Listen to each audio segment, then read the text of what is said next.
So welcome to today's class, and today we will be starting the single slider mechanism. Single slider mechanism में क्या होता है? पिछले class में हमने देखा कि 4 बार लिंक मैकेनिज्म जो है उसमें 4 लिंक्स है जो टर्निंग पेयर्स हैं, बट सिंगल स्लाइडर मैकेनिज्म में भी 4 लिंक है. Here also there are 4 links. Okay, here also there are 4 links, but the difference here is that इसमें क्या है, एक स्लाइडिंग पेयर रहेगा.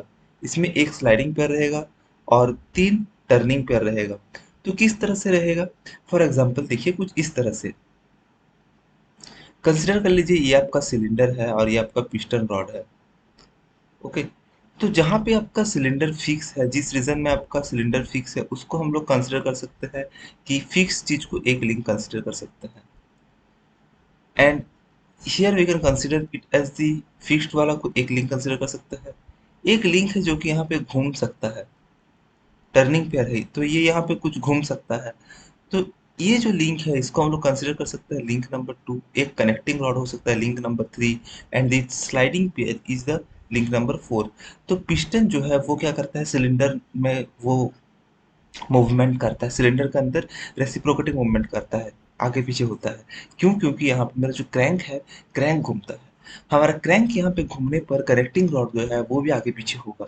फॉर एग्जाम्पल अगर क्रैंक इस पोजीशन में आता है तो पिस्टन रॉड कुछ इस पोजीशन में आएगा, समथिंग लाइक दिस.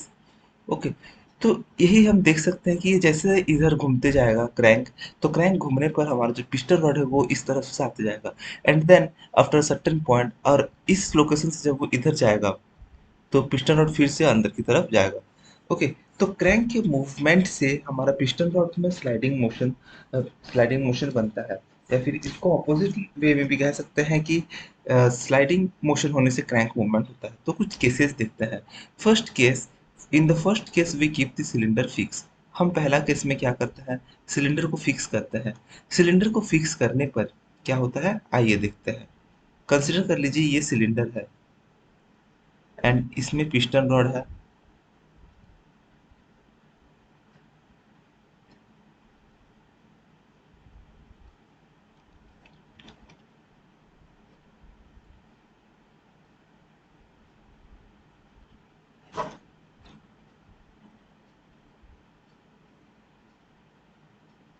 और ये जो सर्कुलर मोशन में है, ये जो सर्कल बनाया गया है, ये क्रैंक का मूवमेंट है, क्रैंक का पाथ है. तो let us first consider that here the cylinder is kept fixed. अगर सिलेंडर को हम फिक्स कर देते हैं तो उसको इस तरह से ड्राइंग करता है. ओके, सिलेंडर को फिक्स करने पर हमारा मिलता है कि क्रैंक का भी देखिए एक क्रैंक का जो पाइवट पॉइंट है, ये जो पाइवट पॉइंट है वो भी फिक्स है. और अब आपको ये डाउट अगर हो कि क्यों दोनों को हम लोग एक लिंक कंसिडर कर सकते हैं, तो देखिए क्योंकि ये भी जो फिक्स्ड पार्ट है, ये जो फिक्स्ड पार्ट है ये वाला, और ये जो फिक्स पार्ट है ये वाला, ये दोनों के बीच में रिलेटिव मोशन नहीं है. So we can consider this as the one link. Okay, so भी लिंक हम यहाँ पे गिनते हैं. फर्स्ट लिंक कौन सा है, सिलेंडर फर्स्ट लिंक है point, and this pivot is also first link we can say. अभी दूसरा लिंक कौन सा है, पिस्टन रॉड. देखिए ये क्या है, पिस्टन रॉड वो स्लाइडिंग पेयर बनता है, तो स्लाइडिंग पेयर बनने के कारण ये है दूसरा लिंक, क्योंकि फिक्स से ये मूवमेंट कर रहा है. तीसरा लिंक ये है, ये टर्निंग पेयर है. चौथा लिंक क्रैंक है. ओके, तो ये कहाँ कैसे मोशन होगा, जब भी पिस्टन रॉड कुछ इस पोजीशन में आएगा, सॉरी जब भी ये कुछ इस पोजीशन में आएगा क्रैंक, तो पिस्टन रॉड का जो कनेक्टिंग रॉड इस जगह में आ जाएगा. फिर सेकंड पोजीशन में देखिए, अगर पिस्टन रॉड इस जगह में आएगा तो क्या होगा, पिस्टन ये सॉरी जो क्रैंक इस जगह में आएगा तो कनेक्टिंग रॉड थोड़ा सा अंदर जाएगा, क्योंकि लेंथ को मेंटेन करना. देखिए इस पोजीशन से ये पोजीशन है, यहाँ से थोड़ा सा अंदर जाएगा, कुछ इस तरह हो जाएगा. नेक्स्ट, जब क्रैंक इस लोकेशन में आएगा तो पिस्टन रॉड क्या होगा, थोड़ा सा बाहर इधर चले आएगा. तो इसी से हम देख सकते हैं कि जो मूवमेंट है वो किसके ऊपर डिपेंड कर रहा है, वो डिपेंड कर रहा है हमारे क्रैंक के ऊपर. सिमिलरली फर्स्ट केस में हम क्या कर सकते हैं, ये वाला मूवमेंट कहाँ पे होता है, ये होता है कंप्रेसर में.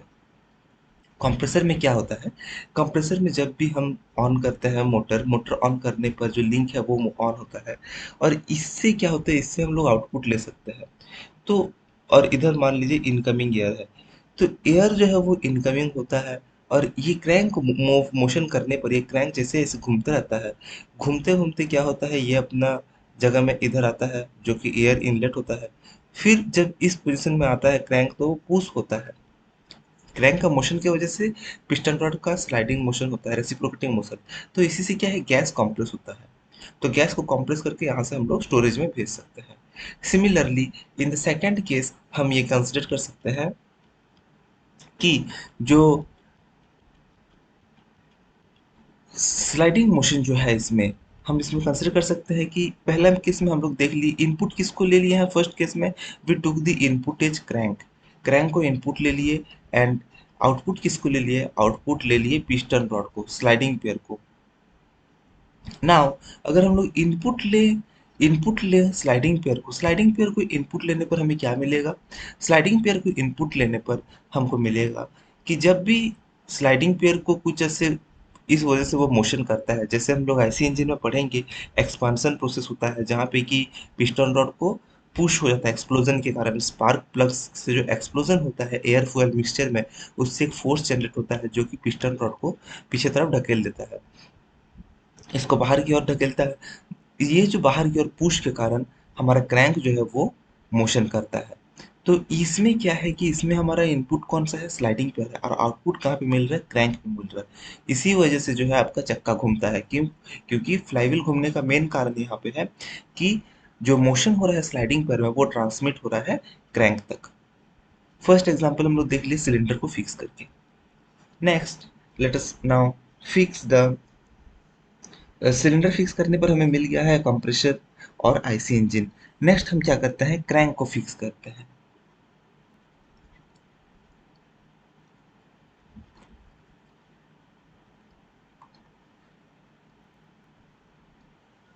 क्रैंक को फिक्स करने पर क्या होगा, देखिए अगर ये हमारा कुछ क्रैंक है जो कि घूमता है, and then this is the fixed link, और ये हमारा सिलेंडर है, and this is the connection. Okay, तो सिलेंडर अभी मोशन में है, कोई दिक्कत नहीं है, सिलेंडर अभी मोशन में है। फिक्स किया है, इसमें फिक्स है क्रैंक। ओके, सिलेंडर मोशन में है, फिक्स है क्रैंक। अगर क्रैंक को हम फिक्स कर देते हैं तो क्रैंक को फिक्स करने पर हम यहाँ पे देख सकते हैं कि जो मोशन है वो किस चीज का मोशन होगा, क्रैंक का फिक्स करने पर जो मोशन रहेगा वो होगा ऑसिलेटिंग सिलेंडर का। हम यहाँ पे क्रैंक को तो फिक्स मान लिए हैं, क्रैंक फिक्स करने पर हमारा जैसे ही जैसे हमारा मोशन जो ट्रांसमिट होगा, देखिए जब भी स्लाइडर हमारा मूव होगा, ये जो स्लाइडिंग मोशन है, ये जो सिलेंडर है, सिलेंडर के अंदर जो आपका पिस्टन रॉड, ये वाला जो पिस्टन रॉड है हमारा, ये पिस्टन रॉड जो मोशन देगा, क्रैंक फिक्स होने के कारण वो मोशन कहाँ पे जाएगा, वो मोशन जाएगा इसका मूवमेंट में। देखिए इसमें क्या है, जनरली सिलेंडर को जो है वो फिक्स कर लेते हैं हम लोग पहले।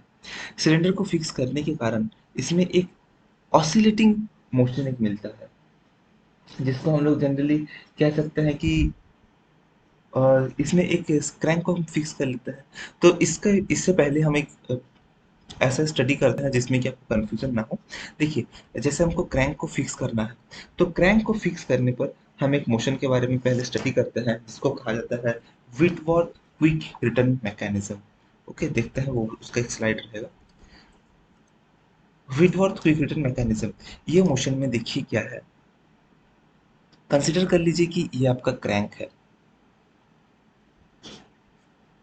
ओके, सो क्रैंक हमारा ये है, ये क्या है, ये इधर पे कुछ मोशन करता है।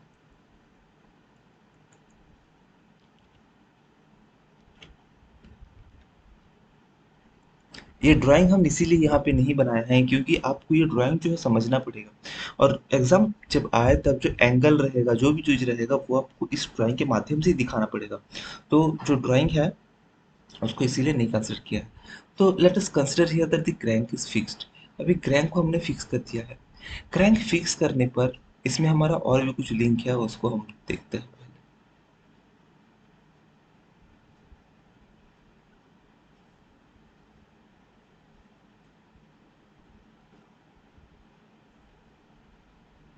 तो यहाँ पे देखिए बेसिकली कौन कौन सा लिंक है।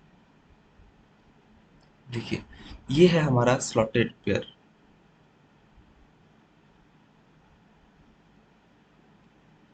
देखिए ड्राइंग जो है किस तरह से, तो मतलब आप इजीली समझ पाएंगे इस चीज़ को, हम यहाँ बताते हैं आपको। आपको ये जो ड्राइंग है ये तो आपको कहीं भी मिल जाएगा। आप अगर थ्योरी ऑफ मशीन्स का कोई भी बुक खोजे या फिर नेट में खोजे तो आपको ये चीज़ मिल जाएगा। बट ड्राइंग समझना थोड़ा सा मेन इंपॉर्टेंट चीज़ है। यहाँ पे देखते हैं आइए। तो ये एक स्लॉटेड बार है। ये क्या है? स्लॉटेड बार। स्लॉटेड बार किस तरह से रहता है? कुछ ऐसे टाइप का पेयर एक स्लॉटेड रहता है और बीच में हम एक पिन टाइप का यूज कर सकते हैं। तो ये जो पिन जब इधर उधर मूव करेगा, ओके, तो कनेक्टिंग रॉड क्या है? कनेक्टेड रॉड कनेक्टेड है हमारे ये पिन से। ये वाला हमारा कुछ पिन है, इसको हम लोग कह सकते हैं स्लाइडर। ये हमारा है क्रैंक और ये हमारा है कनेक्टिंग रॉड, जनरली हम लोग कह सकते हैं। And this is the slotted bar. तो देख लिए यहाँ पे चार लिंक कौन कौन सा है। देखिए फर्स्ट लिंक है क्रैंक जो कि फिक्स है, सेकंड लिंक है कनेक्टिंग रॉड, थर्ड लिंक है स्लाइडर, फोर्थ लिंक है स्लॉटेड बार। तो क्रैंक हमारा फिक्स्ड है, अब मूव कौन करेगा? मूव करेगा कनेक्टिंग रॉड। ओके, तो इसको जनरली ड्राइविंग क्रैंक भी कह सकते हैं। So now in this case क्या है कि जब भी कनेक्टिंग रॉड आपका घूमने का ट्राई करेगा, मान लीजिए कहीं ये घूमने का ट्राई करता है इस डायरेक्शन में, तो ये क्या करेगा? स्लॉटेड लीवर जो है वो, जो कि इसमें पाइवोटेड है, ये रीजन में स्लॉटेड लीवर जो है हमारा पाइवोटेड है। तो इधर पाइवोटेड है, स्लॉटेड स्लॉटेड बार जो है पाइवोटेड है। नाउ जब भी स्लाइडर इस लोकेशन में आएगा, ये घूम घूम रहा है, कनेक्टिंग रॉड घूमने के कारण स्लॉटेड लीवर जो है वो कुछ ऐसे बन जाएगा।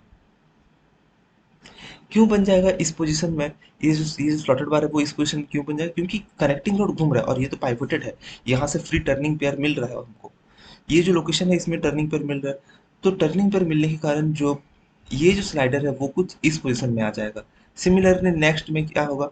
नेक्स्ट में होगा कि ये कुछ फिर इस पोजीशन में आ जाएगा। तो ये जो चीज है इससे क्या हो रहा है हमारे, देखिए ये जो टूल है, इसमें जो हम टूल लगाएंगे ये टूल क्या होगा? आगे पीछे होगा। ये ऐसे पीछे गया, फिर नेक्स्ट पोजीशन कुछ इस पोजीशन भी आएगा कनेक्टिंग रॉड का। तो क्या होगा? हमारा जो स्लाइडर है वो इस पोजीशन में कुछ रह करके ये इसको आगे की तरफ पुश करेगा। ओके, तो ये जो मोशन है generally due to the motion of the slider, due to the motion of the connecting rod, motion of the slider. तो इसमें घूम कौन रहा है? कनेक्टिंग रॉड घूम रहा है। क्रैंक फिक्स है, सबसे छोटा जो लिंक है यहाँ पे क्रैंक ही है। क्रैंक फिक्स कर दिया है और यहाँ पे उसको पाइवट कर दिया है। क्रैंक को फिक्स करके यहाँ पे पाइवट बना दिया गया है ताकि जो कनेक्टिंग रॉड है वो इस इसका कुछ एंगल से वो घूम सके। अभी देखिए हमारा कटिंग स्ट्रोक कौन सा है इसमें से? इसका पहले दो फाइनल पोजीशन बनाते हैं, कौन कौन सा फाइनल पोजीशन है। स्लाइडर का देखिए ये एक पोजीशन है और इसमें जो कनेक्टिंग रॉड है वो कुछ ऐसे घूम रहा है। ये है motion of connecting rod. Connecting rod का सर्कुलर मोशन है। नेक्स्ट कलर से बनाते हैं हम ये जो स्लाइडर है इसका मोशन। तो ये जो डिस्टेंस है, ओके, ये भी कुछ घूम रहा है इसके अराउंड। ये डिस्टेंस जो है ये भी कुछ घूम रहा है। क्यों घूम रहा है? क्योंकि हमारे जैसे ही हमारे जो स्लॉटेड बार है वो घूमता है, तो ये भी उसी रेस्पेक्ट में थोड़ा सा घूमेगा। ओके, तो ये भी उसी रेस्पेक्ट में घूमेगा और क्या करेगा? ये जो सेपर टूल है, ये जो टूल है ये टूल को क्या करेगा? आगे पीछे की तरह वो रेसिप्रोकेट करेगा। ये जनरली यूज होता है आपका स्लॉटिंग बार मैकेनिज्म में। स्लॉटिंग बार, सॉरी, इस ये होता है स्लॉटिंग मशीन में यूज होता है। तो इसमें आइए कुछ कुछ चीज देखते हैं जो बहुत इंपॉर्टेंट है एग्जाम पॉइंट ऑफ व्यू से। देखिए पहला है, let us consider it's distance. Okay, तो पहले कुछ कुछ पॉइंट्स लेते हैं। देखिए ये कुछ ऐसे रीजन रहेगा जहाँ पे कि ये कटिंग स्ट्रोक देता है। इस रीजन में क्या है कि जैसे ही ये इस तरफ आ रहा है, क्या हो रहा है? हमारा जो टूल है वो इस डायरेक्शन में जाएगा और इस डायरेक्शन में जा रहा है टूल पीछे की तरफ। तो इस टाइम में वो कटिंग स्ट्रोक देगा। देखिए कब तक कटिंग स्ट्रोक देगा? वो कुछ इस रीजन तक आते आते वो कटिंग स्ट्रोक उसका देगा। और उसके बाद क्या होगा? टूल जो है फिर रिटर्न अपना पोजीशन में जाएगा। ये इस पोजीशन में आया तो टूल क्या है? फिर से रिटर्न अपना पोजीशन में जा रहा है। तो जनरली ये जो चीज है इसको हम कंसिडर कर सकते हैं।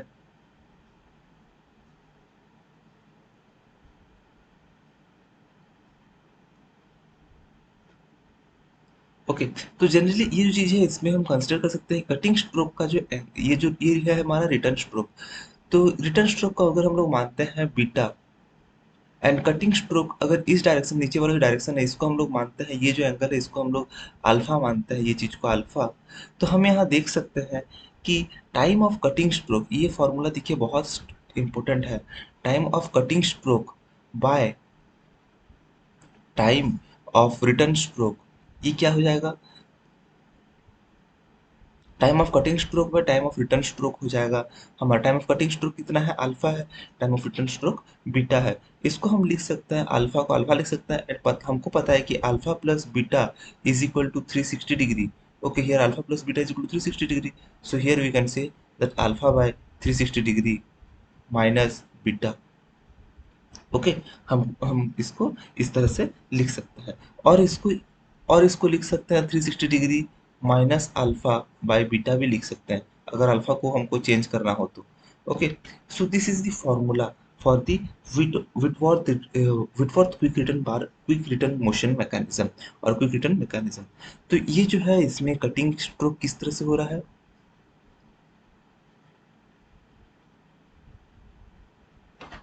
ओके, तो टूल जो है इस पोजीशन में है। तो जब जब भी ये इस तरफ से मोशन करेगा, आप एक चीज समझिए, जब भी ये इधर मोशन करेगा, ये जब इधर मोशन करेगा हमारा बार नेक्स्ट पोजीशन में इधर आएगा। और ये जो साइड है सामने का, जो ये जो एज है, ये क्या होगा? सामने की तरफ आएगा। ओके, हमको ये पता है कि ये जो है पाइवटेड है। तो एक चीज समझिए कि जब भी हमारा ये इस पोजीशन में आ गया है, ये पाइवटेड है, नेक्स्ट पोजीशन अगर ये होगा, ये घूमता है किस डायरेक्शन में? इस पोजीशन में। तो देख रहे हैं हमारा ये जो टूल है वो सामने की ओर जा रहा है। तो कटिंग स्ट्रोक इस डायरेक्शन में है। कटिंग स्ट्रोक किस डायरेक्शन में है? ये वाला रिटर्न स्ट्रोक है। तो जैसे ही ये जो स्लॉटेड, ये जो कनेक्टिंग बार है, ये स्लॉटेड बार है, ये वो इस पोजीशन में आया तो हमारा स्लॉटेड बार इस डायरेक्शन में आगे की ओर जा रहा है। ओके, तो जैसे जैसे ये आगे की ओर जा रहा है, ये जो टूल है भी मेरा सामने जा रहा है, क्योंकि ये मेरा लीवर है। ये मेरा जो है, ये वाला पॉइंट है, ये पॉइंट जो है उसको हम यहाँ पे ड्राइंग किया है। तो देखिए ये डिफरेंट डिफरेंट पोजीशन है। फिर नेक्स्ट जब इस पोजीशन में आ जाएगा सॉर्टेड बार, तो देखिए जब भी हमारा कनेक्टिंग पॉइंट इस पॉइंट में आ जाएगा तो ये कुछ ऐसे हो जाएगा फिर। तो देखिए ये फिर आगे जा रहा था, जो चीज़ आगे जा रहा था वो फिर पीछे आ गया है। तो इसी से ही हमारा कटिंग स्ट्रोक और रिटर्न स्ट्रोक को हम लोग गैस कर सकते हैं।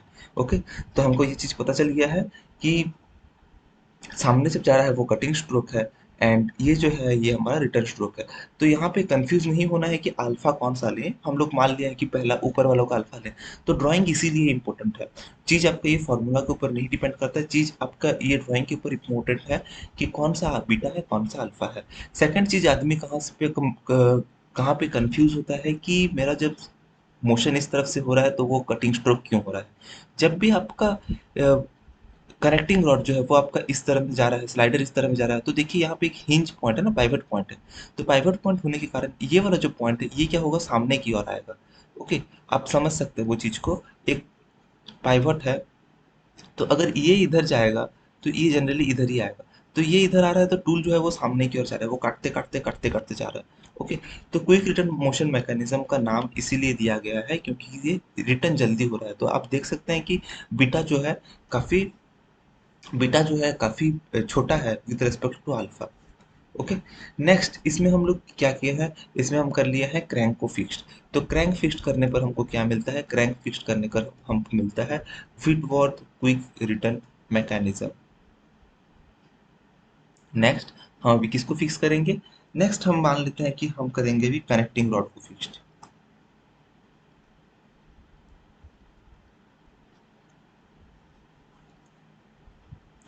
कनेक्टिंग रॉड को अगर हम फिक्स करते हैं, अभी देखिए हम कनेक्टिंग रॉड को फिक्स करते हैं तो यहाँ पे हमें मिलेगा अभी स्लॉटेड लीवर मैकेनिज्म।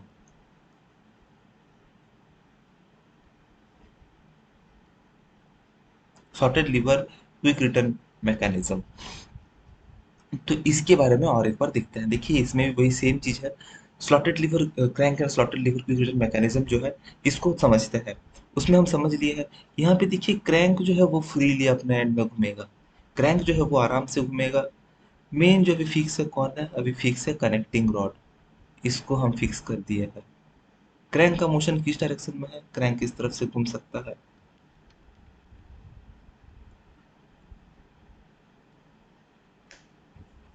ओके, तो क्रैंक इस डायरेक्शन में आपको घूम सकता है, ये कनेक्टिंग रॉड है। तो जब भी क्रैंक मोशन करेगा ये अपने साथ एक लीवर को भी रखता है। इसमें हम लोग उसमें क्या किए थे, हम जो स्लॉटेड लीवर में हम कनेक्टिंग रॉड में हमने ऐड कर दिया था एक पॉइंट जिसको स्लाइडर कहते हैं, और इसमें क्या करते हैं हम क्रैंक में ही लीवर अटैच कर देते हैं। और let us consider here that this is the slotted bar, ये स्लॉटेड बार है।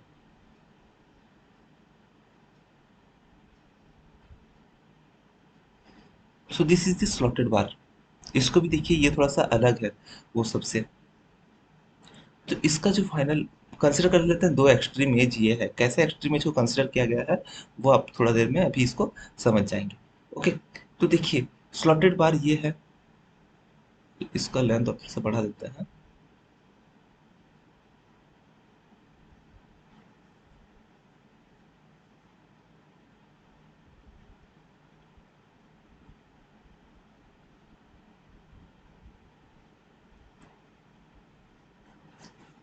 सो देखिए यहाँ पे जो टूल का जो ट्रैवल टूल का जो ये है स्लाइडिंग पेयर है, जहाँ पे कि टूल मेरा ट्रैवल हो रहा है। ओके, तो जनरली इसमें कौन कौन सा है, देखिए। तो यहाँ पे भी हम लिंक गिनते हैं, ये है क्रैंक। ओके, ये है कनेक्टिंग रॉड, ये है स्लॉटेड बार। सॉरी, इसको हम हाँ ओके ओके, इसको हम लिख पूरा इसमें लिख देते हैं, slotted bar and this is the slider. So इसमें देखिए कि जब भी क्रैंक घूमता है कनेक्टिंग रॉड फिक्स्ड है, तो कनेक्टिंग रॉड का एंड में ही इसको फिक्स कर दिया है। ओके, हमेशा जो है पिछला ड्राइंग में आप देखे हैं कि जहाँ पे हमारा क्रैंक का सेंटर पॉइंट है, जहाँ पे हमारा क्रैंक फिक्स्ड है, क्रैंक जहाँ से फिक्स्ड है वहां से एक एक पॉइंट से निकलता है कनेक्टिंग रॉड, और एक जगह में हमने फिक्स किया है किसको, हमारा स्लाइडर बार को। ये पॉइंट में देखिए, इस पॉइंट में जो है हमने स्लाइडर बार को फिक्स किया है ये पॉइंट में, और ये पॉइंट में कनेक्टिंग रॉड फिक्स्ड है। तो क्रैंक जो है, जो भी फिक्स्ड लिंक है, फिक्स्ड लिंक से दो पॉइंट में कनेक्शन हम लोग कर ही दिए हैं। ओके, सिमिलरली प्रीवियस जो पेज है इसमें भी देखिए फिक्स्ड लिंक से दो पॉइंट हमको कनेक्शन करना ही है कैसे करके भी। याद रखने का यही मेन तरीका है कि एक जगह से तो हम क्रैंक को कनेक्टिंग रॉड से फिक्स करना ही पड़ेगा, वो जरूरी है, क्योंकि क्रैंक और कनेक्टिंग रॉड एक्ट करता है एज ए कपलर। तो यहाँ पे देखिए ये जगह में क्रैंक फिक्स है।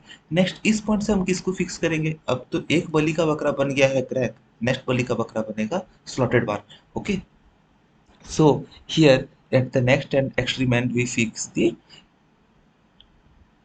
The slider bar. ओके, तो जब भी हमारा क्रैंक मोशन करेगा, तो क्रैंक मोशन करने से क्या होता है, देखिए क्रैंक जब मोशन कर रहा है, क्रैंक मान लीजिए ये जगह में आ गया है, जनरली ये ड्राइंग थोड़ा सा चेंज होगा, इसका जो एक्सट्रीम एजेस है वो हमेशा एक्सट्रीम पॉइंट पे लगा रहेगा।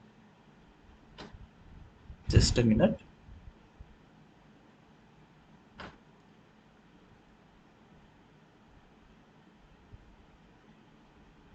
Okay, consider this.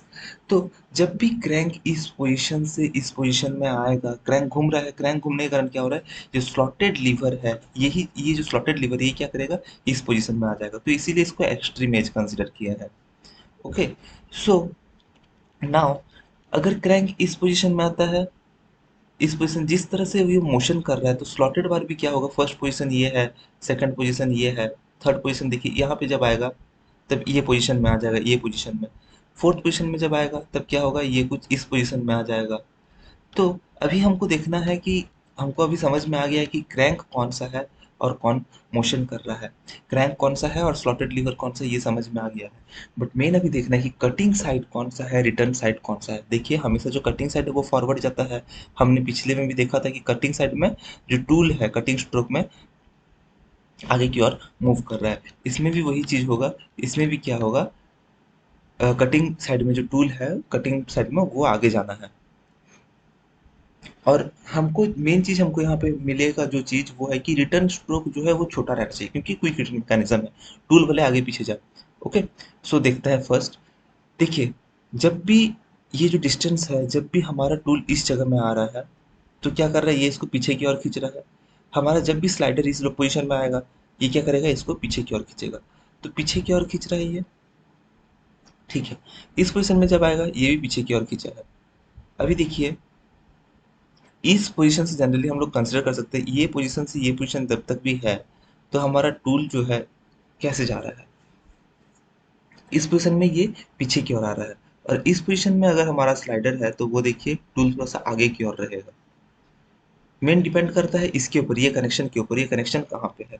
आप समझ रहे हैं ये वाला चीज़ कि टूल का जो मूवमेंट है वो किस तरह से हो रहा है। तो जैसे ही हमारा क्रैंक यहाँ पे मूव हो रहा है, क्रैंक मूव होने के कारण हमारा ये जो अटैचमेंट है वो भी मूव हो रहा है।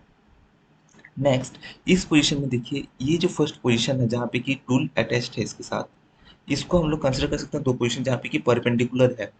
Okay, so here we can consider this as the 2 points. अगर हम लोग इसको 2 पॉइंट कंसिडर कर लें जहाँ पे अटैच है, तो देख सकते हैं कि ये छोटा वाला जो रीजन है, ये जो रीजन ये छोटा है और ये जो रीजन है वो बड़ा है। भले ही टूल यहाँ से पीछे आ रहा है इस डायरेक्शन में, तो यहाँ पे कटिंग स्ट्रोक कौन सा होगा, यहाँ पे जो कटिंग स्ट्रोक है वो इस डायरेक्शन में जाएगा। कैसे? क्योंकि देखिए यहाँ पे स्लाइडर है, यहाँ पे ये टूल ये फिक्स है। तो स्लाइडर जो है जैसे ही मोशन कर रहा है, स्लाइडर मोशन करने के कारण हमारा स्लाइडर किस डायरेक्शन में, इसमें किस डायरेक्शन में घूमता है, राइट वर्ड्स। नेक्स्ट फिगर जो है उसमें किस डायरेक्शन में घूम रहा था, जिस डायरेक्शन में घूम रहा था हम लोग इसमें भी उसी डायरेक्शन में लेंगे। देखिए नेक्स्ट डायरेक्शन में भी क्लॉकवाइज घूम रहा है क्रैंक, तो क्रैंक क्लॉकवाइज घूम रहा है, तो हमारा यहाँ पे क्योंकि पाइवट है तो टूल जो है वो बैकवर्ड जा रहा है, इसीलिए हम लोग का जो यहाँ पे बीटा जो है, जो एंगल है वो यहाँ पे ऊपर में छोटा आता है। मगर प्रीवियस पेज में देखिए क्रैंक इस डायरेक्शन में घूम रहा है, क्रैंक इधर घूमने के कारण क्या है कि फर्स्ट पोजीशन रहेगा इसका ये वाला पोजीशन, ये वाला पोजीशन फर्स्ट पोजीशन रहेगा। तो यहाँ से स्टार्ट होके जब भी ये आगे आगे इस तरफ से जाएगा तो क्या होगा, एक हमारा यहाँ जो कटिंग टूल है वो भी इसी डायरेक्शन से स्टार्ट होकर के कुछ इस डायरेक्शन तक आएगा। देखिए इसको देखते हैं फाइनल पोजीशन क्या हो जाएगा टूल का, वो कुछ इस डायरेक्शन में पहुंच जाएगा। और ये है मेरा लास्ट पोजीशन जहाँ पे कि ये कुछ ये लोकेशन में पहुंच जाएगा। ओके, तो आपको समझ में आ रहा है ये चीज कि क्रैंक जो है कैसे इस जगह में पहुंच गया है। नेक्स्ट अभी देखते हैं, इसको हम लोग हटा देते हैं फाइनल पोजीशन को। अभी इसमें कुछ कुछ कैलकुलेशंस है। तो हमने यहाँ पे देखा कि जो ये जो एंगल है ये छोटा है, पिछले केस की तरह छोटा वाला को यहाँ पे अल्फा ले लेंगे, और सॉरी पिछले केस की तरह नीचे वाला को अल्फा ले लेंगे और ऊपर वाला को बीटा ले लेंगे। Okay, so here we can see that cutting time of cutting stroke by time of return stroke, time of return stroke हम लोग इसको कितना मान सकते हैं, टाइम ऑफ कटिंग स्ट्रोक देखिए कितना है, यहाँ पे बीटा है और यहाँ पे अल्फा है। देखिए this formula is opposite to this formula, so confuse नहीं होने का है इसमें। वो डिपेंड करता है जनरली, वो इसीलिए हुआ कि क्योंकि इसमें बीच में पाइवट है, तो इसका जो मोशन है वो उल्टा हो जा रहा है। जब ये पीछे जा रहा है तो ये आगे चले आ रहा है, ऊपर वाला पोर्शन टूल आगे चले आ रहा है। बट इसमें क्या है पाइवट नीचे है ना, तो अभी जब भी ये डिपेंड कर रहा है कि जब भी कनेक्टिंग रॉड मेरा सॉरी जब भी क्रैंक पीछे की ओर जा रहा है, क्रैंक यहाँ से पीछे की ओर जा रहा है, इस तरफ से जा रहा है, तो क्या हो रहा है, ये जो है ये भी उसी डायरेक्शन में चले जा रहे हैं पीछे की ओर। ओके, तो यहाँ पे बीटा बाय अल्फा है, तो बीटा को हम लोग लिख सकते हैं beta by 360 degree minus alpha, 360 degree minus beta लिख सकते हैं, और इसको लिख सकते हैं 360 degree minus alpha by beta. Okay, क्योंकि अल्फा प्लस बीटा हमको पता है यहाँ पे 360 डिग्री है। सो पहला चीज हो गया, ये रिटर्न मैकेनिज्म को हम समझ लिए हैं। अभी देखिए कंसिडर करते हैं ये एक्सट्रीम पॉइंट को E1 कंसिडर करते हैं और ये एक्सट्रीम पॉइंट को E2 कंसिडर करते हैं, क्योंकि ये जो है सर्कुलर मोशन कर रहा है। ओके, एंड अगर इसको बीच से डिवाइड कर दे इस तरह से जहाँ से कनेक्टिंग रॉड है, तो देखिए यहाँ पे कुछ चीज़ों को हमको ध्यान देना पड़ेगा। इसको हम पे एक अच्छा सा छोटा सा डायग्राम हम समझते हैं। पहले पहले छोटा सा डायग्राम ही बना लेते हैं, उसके बाद देखते हैं। तो ये हमारा यहाँ पे कनेक्टिंग रॉड है। ओके, और यहाँ पे कुछ मोशन है, मान लीजिए हम पहले इस साइड वाला को कंसिडर करते हैं इसको, और ये हमारा क्रैंक है, ये कनेक्टिंग रॉड है, and this connecting rod is fixed, और यहाँ पे मेरा स्लाइडर है। ये स्लाइडर है जो कि क्रैंक में स्लाइड कर रहा है इस पोजीशन में। तो ये कुछ ऐसे घूमेगा। So this one is E1, this one is E2 here. Okay, और इस ये जनरली कितना है, अल्फा बाई 2 है, क्योंकि ये अल्फा है तो ये कितना हो जाएगा, अल्फा बाई 2। इधर ये वाला चीज जो है वो अल्फा है। सो ये अल्फा होने के कारण ये यहाँ को डिवाइड हो जा रहा है, तो ये अल्फा बाई 2 हो जाएगा। एंड सिमिलरली जो ऊपर में जो हम इसको लिख सकते हैं, इसको बीटा बाई 2 जनरली लिख सकते हैं। ओके, सो देखिए यहाँ पे क्या है, ये वाला डिस्टेंस को हम लोग इसको लिख सकते हैं B1, और इसको लिख सकते हैं B2, और इसको O। जनरली देखिए, अगर हमको निकालना पड़ेगा स्ट्रोक लेंथ, तो स्ट्रोक लेंथ निकालने के लिए हम क्या करते हैं यहाँ पे, स्ट्रोक लेंथ निकालने के लिए, स्ट्रोक लेंथ कितना होगा आपका, स्ट्रोक लेंथ जो डिपेंड करेगा वो डिपेंड करेगा इसके ऊपर। अगर हम इसी डायग्राम में कर लेते हैं R1 और कंसिडर कर लेते हैं यहाँ पे ये E1 है, तो इसको हम कंसिडर करते हैं कहीं पे P1 P2। ओके, तो हमारा जो टूल है वो कितना, कौन सा लोकेशन में आएगा, देखिए टूल जो है वो लोकेशन यहाँ से, कनेक्टिंग रॉड का जो मोशन होगा वो यहाँ से कुछ यहाँ तक होगा। ये जो सेम चीज़ है, ये वाला हमारा मेन डिस्टेंस है, मेन लेंथ है। तो ये लेंथ को हम लोग कंसिडर कर सकते हैं F1। तो यहाँ से हम बना लेते हैं लेंथ, जो कि टूल का लेंथ है। Okay, late us consider this is the length. तो ये लेंथ कितना है, ये लेंथ है F1 F2। तो ये लेंथ है टूल का। तो जैसे ही ये इधर मूवमेंट करेगा इस डायरेक्शन में, तो उसके साथ जो ये जो कनेक्टिंग रॉड है, ये हमारा जिसको हम लोग कह सकते हैं टूल टूल रॉड कह सकते हैं, या फिर उसको मान लीजिए ये हमको कनेक्टिंग रॉड इधर कहते हैं, कंफ्यूज ना होइएगा, ये दूसरा कनेक्टिंग रॉड है। और इसको हम लोग कह सकते हैं पिस्टन रॉड कहते हैं इसमें। भले इसमें पिस्टन नहीं है, बट कंफ्यूजन हटाने के लिए, क्योंकि इधर कनेक्टिंग रॉड फिक्स है, तो इसको हम लोग कपलर रॉड बोलते हैं। ठीक है, तो F1 F2 जो कपलर रॉड है, कपलर रॉड जो है वो कहाँ से मोशन करेगा, वो टूल के साथ कनेक्टेड है। तो E1 जैसे इस पोजीशन में कहाँ रहेगा, F1 में रहेगा, और इस पोजीशन में कहाँ रहेगा कपलर रॉड, F2 में रहेगा। ओके, तो ये F1 F2 जो है यही है स्ट्रोक लेंथ मेरा। तो E1 पॉइंट से जब वो E2 पॉइंट में जाता है, हमारा F1 से F2 यहाँ पे वो डिस्टेंस देता है। तो stroke length is equal to हम लोग लिख सकते हैं F1 F2। तो इसी चीज को हम ये भी लिख सकते हैं कि ये जो डिस्टेंस है वो E1 E2 है, सेम है। ओके, E1 E2 जो डिस्टेंस है वो सेम है। नाउ हम यहाँ से जो एंगल है, एंगल से हम देख सकते हैं कि ये वाला E1 है, ये वाला E2 है, तो ये जो एंगल है, ये एंगल कितना है, ये एंगल है हमारा angle OAB1। Okay, angle OAB1। तो इसको जो हम है, इसको हम लोग लिख सकते हैं E1 E2, जहाँ पे ये जो सेंटर पे मर्ज हो रहा है, इसको हम लोग एक नाम देते हैं जिसको हम लोग लिखते हैं C। ओके, सो हम लोग इसको लिख सकते हैं 2E1 इंटू C, क्योंकि देखिए ये जो डिस्टेंस है, ये डिस्टेंस और ये डिस्टेंस बराबर है। सो E1 इंटू C। नाउ इसको हम समझ लिए हैं कि ये जो हो जाएगा 2E1 इंटू सी है। अभी देखिए यहाँ पे अभी जो मेन इंपॉर्टेंट पॉइंट है वो अभी आने वाला है, जो कि E1 इंटू सी है। तो अगर हम इस एंगल को कंसिडर करते हैं, ये नीचे वाला एंगल को कंसिडर करेंगे, एंगल B1AO, इस एंगल को कंसिडर करते हैं।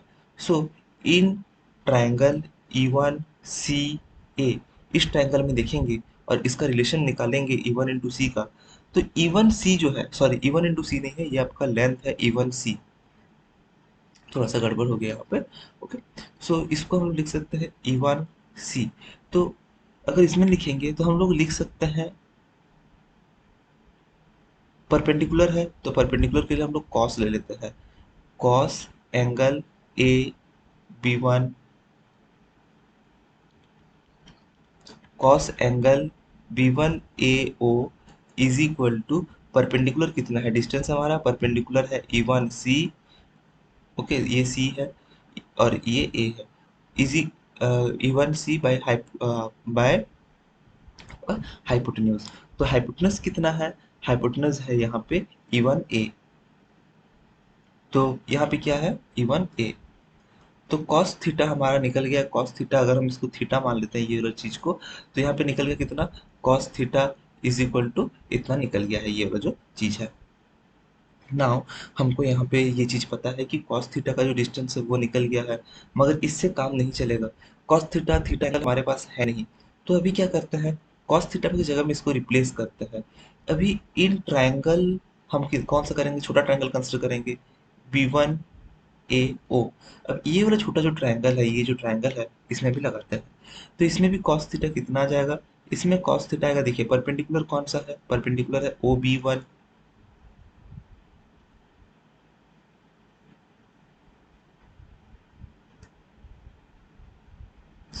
सॉरी परपेंडिकुलर का हाइपोटेनस का जो फॉर्मूला रहता है वो साइन थीटा रहता है, कॉस थीटा फॉर बेस, तो साइन थीटा, साइन थीटा हमारा आ गया है। ओके, तो ये जो एंगल है साइन थीटा है, ये हमको पता नहीं है, तो अभी साइन थीटा का वैल्यू हम इधर भी निकाल लेते हैं, वो आ जाएगा ओ। तो देखिए sine theta is equal to हम लोग लिख सकते हैं perpendicular O B one by hypotenuse, यहाँ पे हाइपोटेनस कौन सा है, हाइपोटेनस है ओ ए, देखिए ये हाइपोटेनस है। हाइपोटेनस कैसे पता चलेगा, क्योंकि वो लॉन्गेस्ट लेंथ रहता है। ये वाला ट्रायंगल में देखिए, ये वाला ट्रायंगल में अगर हम देखते हैं तो यहाँ पे लॉन्गेस्ट लेंथ किसका रहेगा, अगर ये परपेंडिकुलर है तो लॉन्गेस्ट लेंथ हमेशा इसका रहता है। ओके, तो इसीलिए हम लोग कंसीडर किए हैं ई वन ए, इसमें ई वन ए को हमने कंसीडर कर लिया है।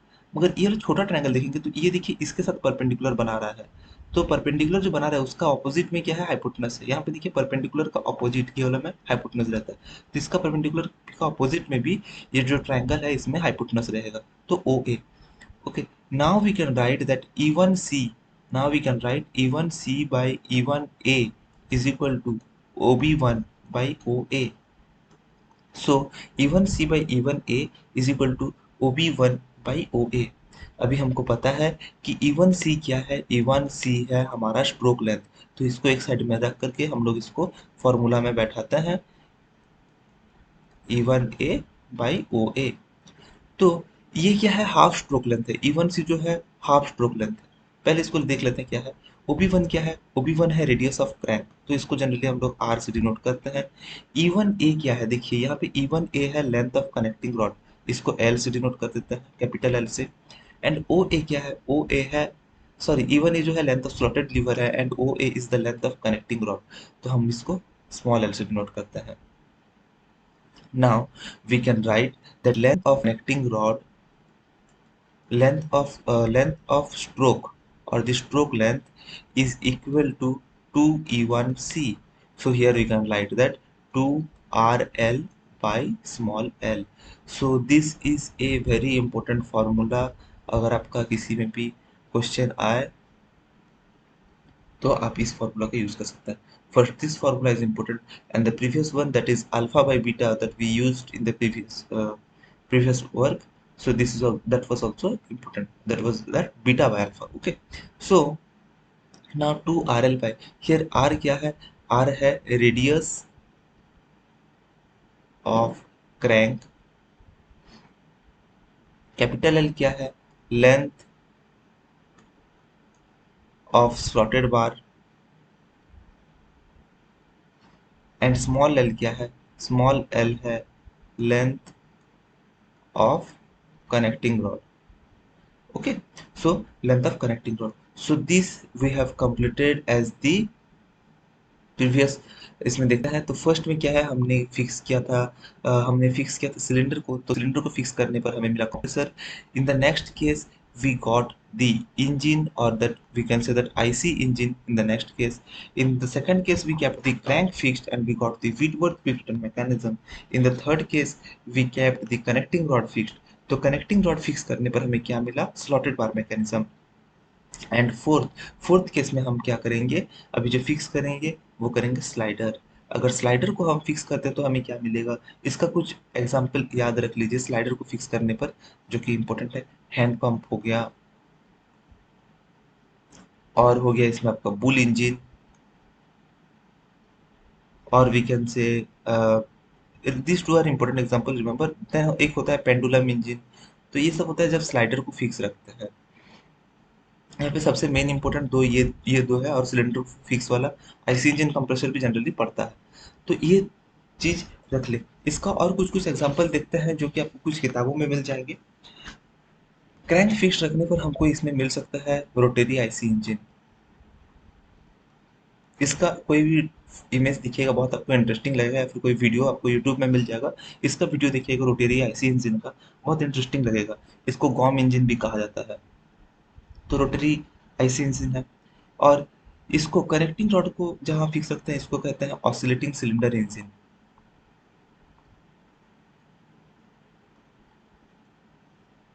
तो इसमें क्या है, कनेक्टिंग रॉड को हम फिक्स यहाँ पे कर देते हैं। ओके। ऑसिलेटिंग सिलेंडर इंजन देखिए कुछ इस तरह से रहता है, ये कनेक्टिंग रॉड को फिक्स कर देता है। और जब भी हमारा क्रैंक यहाँ पे मूवमेंट करता है, क्रैंक मूवमेंट का कारण क्या है, क्रैंक से हमें अटैच करता है पिस्टन रॉड को। और यहाँ पे जो सिलेंडर है, सिलेंडर को कैसे रख देता है, सॉरी फिर से कुछ प्रॉब्लम हो गया बोर्ड में। Okay we will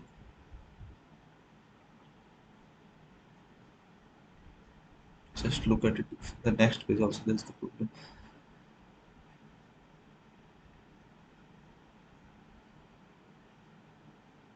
So this is the connecting rod.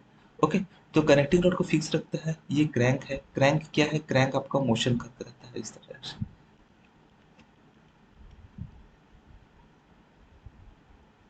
Okay. तो क्रैंक का मोशन के कारण इसमें क्या है, एक सिलेंडर भी है। सिलेंडर को हम क्या करते हैं, उसको पाइवट करा देते हैं।